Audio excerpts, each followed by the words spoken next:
ഇന്ന് നമ്മൾ ഉണ്ടാക്കാൻ പോകുന്നത് ഏത്തക്ക മെഴുക്കുരട്ടിയാണ്.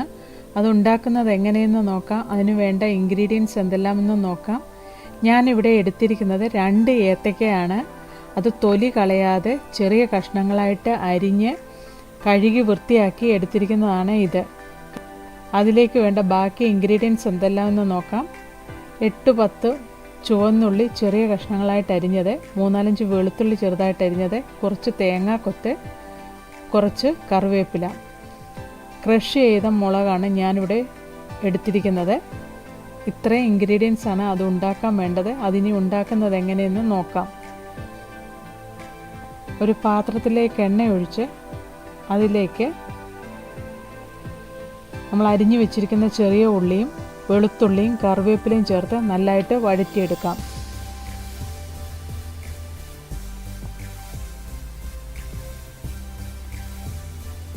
ഇതെല്ലാം നല്ലതായിട്ട് വഴന്നു വരുമ്പോൾ അതിലേക്ക് നമ്മൾ എടുത്ത് വെച്ചേക്കുന്ന തേങ്ങാക്കൊത്തോട് ചേർത്ത് നല്ലതായിട്ട് വഴറ്റിയെടുക്കാം.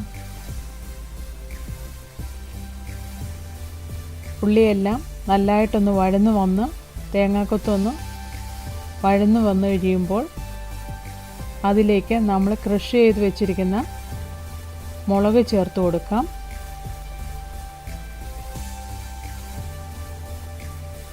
മുളകും ചേർത്ത് നല്ലതായിട്ട് അതിൻ്റെ പച്ചമണം മാറുന്നിടം വരെ വഴറ്റി കൊടുക്കാം. മുളകിൻ്റെ പച്ചമണം മാറിക്കഴിയുമ്പോൾ അതിലേക്ക് നമുക്ക് ഏത്തക്ക ചേർത്ത് കൊടുക്കാം.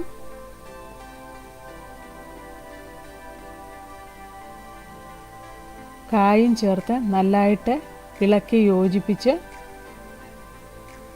അത് നല്ലതായിട്ട് മിക്സ് ആകുന്നിടം വരെ നമുക്ക് നല്ലതായിട്ട് ഇളക്കി കൊടുക്കാം. ഇതിലേക്ക് ആവശ്യത്തിന് ഉപ്പ് ചേർത്ത് കൊടുക്കാം.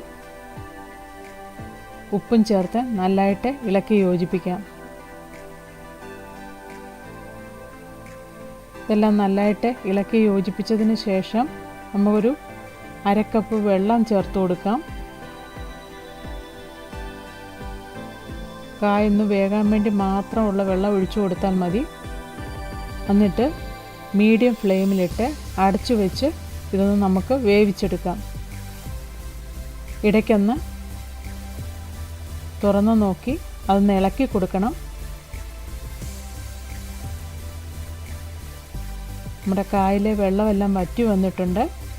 അതൊന്ന് നല്ലതായിട്ട് പുലർത്തിയെടുക്കാൻ വേണ്ടി നമുക്ക് വെയിറ്റ് ചെയ്യാം. ചോറിൻ്റെ കൂടെ കൂട്ടാൻ പറ്റിയ നല്ലൊരു മെഴുക്കുവരട്ടിയാണ് ഇത്. പെട്ടെന്ന് തന്നെ ഉണ്ടാക്കിയെടുക്കാൻ പറ്റിയ നല്ലൊരു മെഴുക്കുവരട്ടിയാണ്. എല്ലാവരും ഇതൊന്ന് ഉണ്ടാക്കി നോക്കണം. ഏത്തക്ക മെഴുക്കുവരട്ടി റെഡിയായി. ഇനി അതൊന്ന് സെർവിങ് പ്ലേറ്റിലെടുത്ത് സെർവ് ചെയ്യാം. എല്ലാവർക്കും ഇഷ്ടമായെങ്കിൽ ലൈക്ക് ചെയ്യണം, കമൻ്റ് എഴുതണം. എൻ്റെ ചാനൽ സബ്സ്ക്രൈബ് ചെയ്യാത്തവർ സബ്സ്ക്രൈബ് ചെയ്യണം.